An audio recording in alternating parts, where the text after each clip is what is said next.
CSI, le consommateur est lui-même aussi responsable. Moi, j'ajouterais quelque chose. Avec l'ONSA, il y a d'autres organismes qui, à chaque fois, se mettent pour donner des autorisations, etc. Mais quand il y a un problème, tout le monde se retire et ils disent que c'est l'ONSA qui est derrière qui est à l'origine de ce problème, ça c'est mauvais.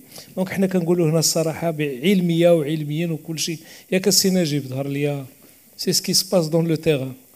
Ok. Et alors, le débat est ouvert. On a 10 minutes parce que le déjeuner va se refroidir.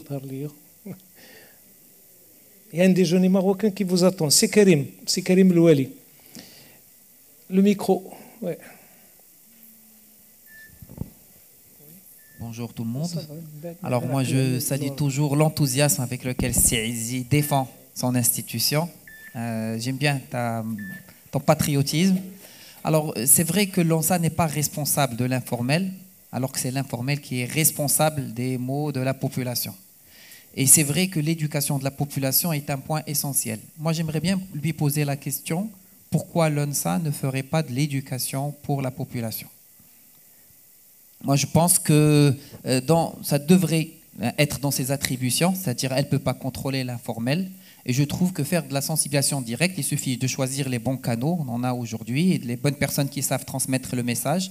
Moi, j'aimerais bien que l'ONSA, qui a ses outils et qui connaît la loi parfaitement, commence à faire de l'éducation de la population, parce que finalement, l'informel, c'est comme l'histoire du sucre et la taxation, c'est-à-dire que si on n'éduque pas la population, on a beau à surtaxer, on a beau à contrôler, c'est la population qui va aller acheter directement de l'informel. Donc moi je dis que l'ONSA devrait participer à l'éducation de la population vu tout l'outillage qu'ils ont à leur disposition. Et merci.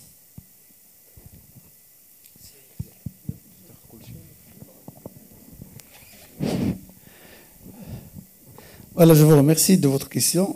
C'est vrai, votre question est très pertinente et je ne sais pas si vous suivez un peu la page Facebook de l'ONSA. Donc, on a presque chaque jour, on fait passer des messages. On fait passer des messages de communication. C'est vrai, on communique, mais pas assez, je reconnais. La communication reste aussi un outil très important pour aussi sensibiliser le consommateur. Et nous avons perçu cela à travers l'action de l'année dernière. C'est l'année dernière, il n'y avait pas de dégâts parce que nous avons trop contrôlé, nous avons trop communiqué avec le consommateur. Et là, actuellement, nous avons un service dédié à ça et qui ne cesse de passer des messages. Nous communiquons aussi à travers la presse, à travers les médias. Mais aussi, moi, j'aurais aimé quand même, et là, c'est un appel que nous lançons toujours. Nous sommes prêts à coopérer, à communiquer avec l'ensemble des acteurs de la société. Nous répondons présents, et ça nous intéresse d'être parmi les différents acteurs, surtout les associations des consommateurs, qui sont des structures qui peuvent véhiculer le message beaucoup mieux que l'ONSA. Pourquoi ? Parce qu'ils ont plus de moyens sur le terrain. Nous avons un manque en personnel de 1900 personnes, déjà pour assurer les missions de contrôle, pour le contrôle des structures qui sont contrôlées, qui sont autorisées par l'ONSA. Nous n'arrivons même pas à contrôler les établissements qui sont autorisés par l'ONSA pour les reprogrammer pour le contrôle. Et cela n'empêche, nous travaillons actuellement. La dernière fois, nous avons fait une convention avec l'éducation nationale pour sensibiliser les jeunes au niveau des écoles. Et nous répondons toujours positivement à toutes les attentes. Et nos principes, nos valeurs vont toujours vers la cible qui est le consommateur. On veut que le consommateur soit informé. Et on ne peut pas améliorer la sécurité sanitaire si la cible ne connaît pas exactement quelles sont les exigences à ce qu'un produit alimentaire que doit répondre le vendeur, auquel doit répondre le vendeur au niveau des points de vente pour son approvisionnement. Mais aussi, je pose toujours la responsabilité sur le consommateur avant qu'ils achètent il faut qu'ils soient exigeants. Il faut qu'ils sachent de quel point ils achètent, dans quelles conditions le produit est exposé. Et j'adhère à votre question. Et là, je ne vous casse pas, nous travaillons sur cela.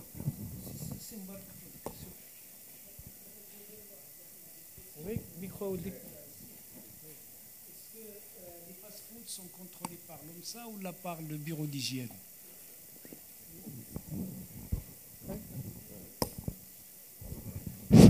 Donc voilà, c'est une très bonne question, c'est Satara. La loi SSA, il a dit que l'ONSA contrôle l'ensemble de la chaîne. Mais en arrivant à la distribution, il y a des acteurs qui rentrent. Il faut que tout le monde le sache. Il y a le ministère de la Santé et il y a le ministère de l'Intérieur. Actuellement, ça fait 8 ans de la création de l'ONSA. On n'a pas encore convenu entre nous les exigences pour que ces points de vente soient autorisés. Actuellement, ils sont autorisés selon le conseil communal qui est institué à chaque fois. Aucun contrôle, aucune même mise de l'ONSA sur ces points de vente. L'ONSA, ce qui maîtrise bien, c'est les établissements de transformation, c'est l'import-export, c'est la distribution. Et les élevages, pour le contrôle et par la vaccination. Les points de vente, ça, ce sont le maillon le plus sensible. L'ONSA le contrôle en commission. On n'autorise pas les points, malheureusement, parce qu'on ne peut pas contrôler un produit qui est commercialisé dans une unité ou bien dans un point de vente qui ne répond à aucune norme. Ça, c'est un travail aussi sur lequel nous devons quand même faire un effort. D'accord, une autre petite question, le professeur Taher. L'arsenal juridique pour le lait, je trouve qu'il est très très compliqué. Il est très compliqué. Hein? Il tourne. Donc, l'arsenal juridique pour un cancer le lait est très consistant, très lourd. Est-ce que ceci ne va pas inciter le consommateur à aller vers l'informel? Et c'est ce qu'on voit, parce qu'il y a des laits infantiles qui sont commercialisés au bord de la route, parce qu'ils sont moins chers, ou est-ce qu'ils ont été tarbos, Non, il faut dire que l'arsenal juridique, il est là. Il faut quand même en tirer les grandes lignes, mais aussi les détails un petit peu qui vont et qui touchent un petit peu le consommateur. Là, vous soulevez peut-être un autre problème, l'informel en matière de lait infantile. C'est vrai que c'est une réalité et ça risque de porter atteinte un petit peu à la santé des bébés. Il y a des prix qui sont dérisoires pour ces produits. Il y a notre niveau socio-économique de la population en général. Et donc, les dérives, malheureusement, existent. Mais la réglementation, on doit en tirer profit pour le bien du consommateur, qui est en tout cas ce bébé. Et puis, il reste aussi le bon sens. Moi, je n'en ai pas parlé, en tout cas, en tant que prescripteur. Et je ne suis pas industriel. Les industriels ils font leur boulot. Il y a une promotion qui est derrière. Le prescripteur devrait aussi faire son boulot. Il ne doit pas influencer, il ne pas être influencé aussi par l'industrie. Mais c'est-à-dire, il doit choisir le bon produit pour le bon malade, en quelque sorte, ou là, le bon patient. Bon, l'informel, je ne peux pas sincèrement répondre par rapport à ce volet. Je sais qu'il y a une pharmacienne ici qui va vous répondre très bien pour la question. Elle est là. Que j'ai soulevé par rapport à votre intervention. Je sais que vous êtes pédiatre et responsable. Alors, mais pardonnez-moi, docteur, mais est-ce que vous pouvez répondre à cette question d'abord est-ce qu'ils ne vont pas vers l'informel? Alors, du moment par votre métier, où le code et la réglementation a permis de vendre et commercialiser, pour la première fois, j'en profite pour le dire à voix haute, j'en profite.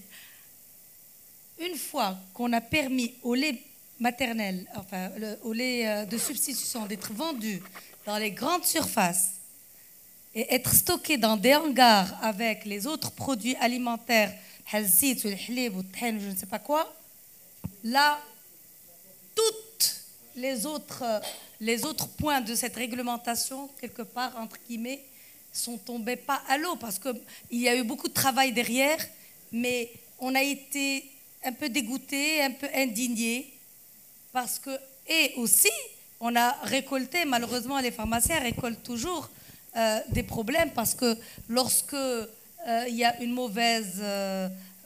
tous les points de vente des grandes surfaces ne sont pas toujours très bien surveillés, et on a eu des cas d'empoisonnement, parce que le stockage a été mal foutu. Bon, alors autant c'est toujours l'histoire de l'informel et du formel. Autant sur les pharmacies, on vient avec tout un arsenal de contrôle et de chaînes d'inspecteurs, etc. Et on est obligé de suivre. Parce que ce que les gens ne savent pas, c'est que le pharmacien n'a pas de marge sur la nutrition du nouveau-né. Nous, on récupérait un peu la maman et le papa et sur les autres produits, mais sur le lait lui-même, il n'y a pas de marge. Ça, tout le monde le sait. Alors, je me demande si, pour les grandes surfaces, c'est pareil. Ça m'étonnerait fortement que ça soit... Parce que vous n'avez pas parlé de ça. Et ça, c'est un point qui, commercialement parlant, oui, alors... Non, il n'y a pas de marge. C'est-à-dire qu'aujourd'hui, vous vous présentez, et on a ce problème pendant les gardes, je viens d'en passer le week-end dernier, il se présente pour 2 boîtes de lait et il me présente sa carte. La carte... monétique, la carte internationale de la CMI pour passer une carte pour payer. Eh bien, imaginez que je n'ai pas de marge sur un produit et je vais être payé et prélevé, je vais me faire prélever une marge parce que notre conseil de l'ordre n'a pas eu, il a d'autres chats fouettés peut-être, que d'aller faire des conventions avec le centre monétique et dire ce n'est pas normal qu'on nous pioche sur, ça c'est une autre paire de manches, des pourcentages sur des produits d'abord, alors sur le médicament, le prix, pas moyen de changer quoi que ce soit, et on nous pioche sur la marge, mais pire, sur le lait de substitution, il devrait que je mette de ma poche sur le lait. Alors, c'est un point de réglementation qui me tenait à cœur et que je devais dire parce que, 1, il y a un problème de stockage au niveau des grandes surfaces. 2, il y a un problème de marge. Excusez-moi, moi je termine juste. Vous avez parlé tout à l'heure des outils et des outillages. Avant,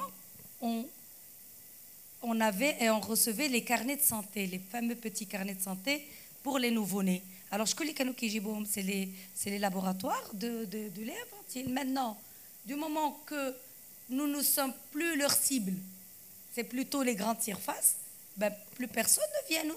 Avec les présentations avec leur outillage, ils passent dessus parce qu'ils viennent avec des conditions commerciales, c'est plus du commercial. 3 cartons, 6 cartons, 10 cartons, qu'est-ce que vous faites? Oui, non, au revoir et merci.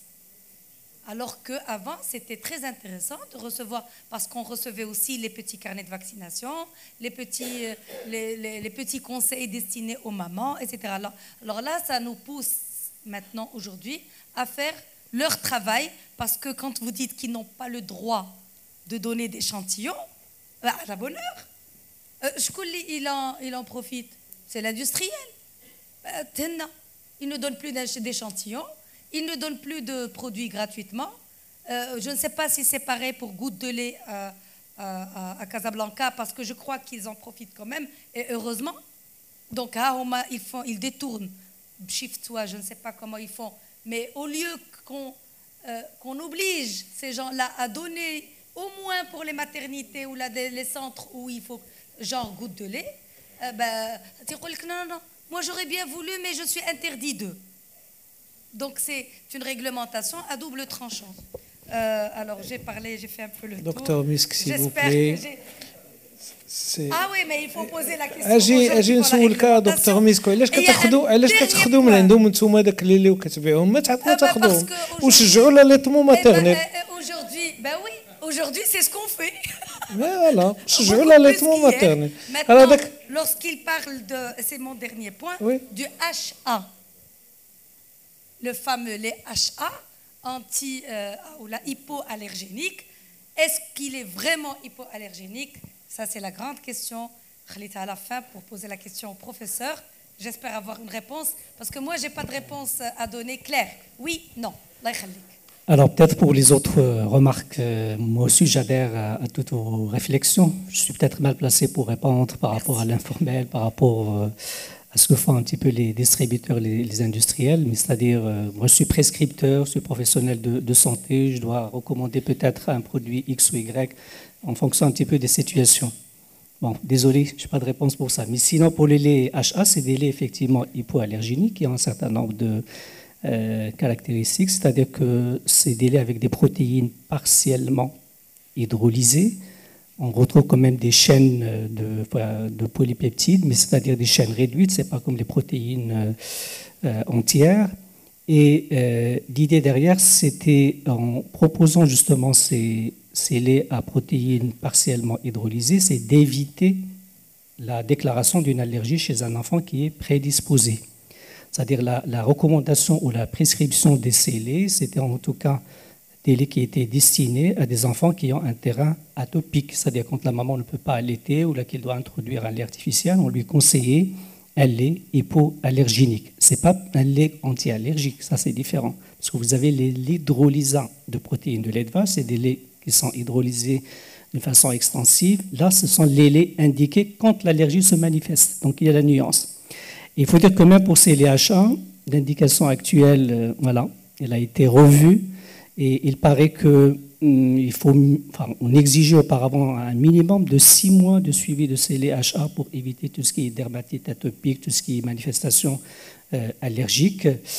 Mais là, les avis divergent. Il y a des études toutes récentes qui n'ont pas montré vraiment d'intérêt à prescrire un lait HA pour prévenir l'allergie. En tout cas, ces laits avec des protéines partiellement hydrolysées qui peuvent parfois servir pour justement les enfants qui ont un terrain atopique. On préfère commencer au moins par un lait HA plutôt que de donner un lait à protéines entières chez les enfants qui ont un terrain atopique. Voilà. Bien, c'est Rasfa Mourad, professeur. جاك الجوع سير تاكل حنا نساليو على خاطرنا يا اخي ودابا غضبتي واقيلا ياك ها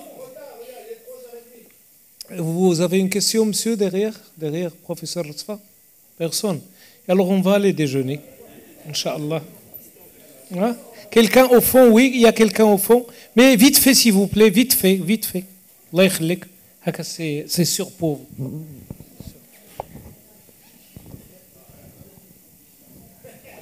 Merci, Monsieur le Bourg. Tout d'abord, je veux remercier les membres de la Bureau de la Semaine pour l'organisation de ce colloque. Je voudrais profiter de l'occasion de présence de M. Azi parmi nous pour poser une question. C'est une question d'actualité. Dit dernièrement au problème de la fièvre afteuse, les foyers qui ont déjà trouvé dans différentes régions de Maroc, les consommateurs s'interrogent et la discussion s'ensuit. Est-ce que la question c'est existe-t-il, est-ce qu'il est possible ou un risque de transmission de la maladie indirectement par la consommation de viande, surtout les viandes issues de l'abattage clandestin? Merci. Je vous réponds en deux petits mots. L'ONSA a largement communiqué sur ça. Il n'y a pas de risque pour la consommation de viande, mais il y a un très très très faible risque pour la consommation du lait. C'est pourquoi il faut consommer le lait pasteurisé.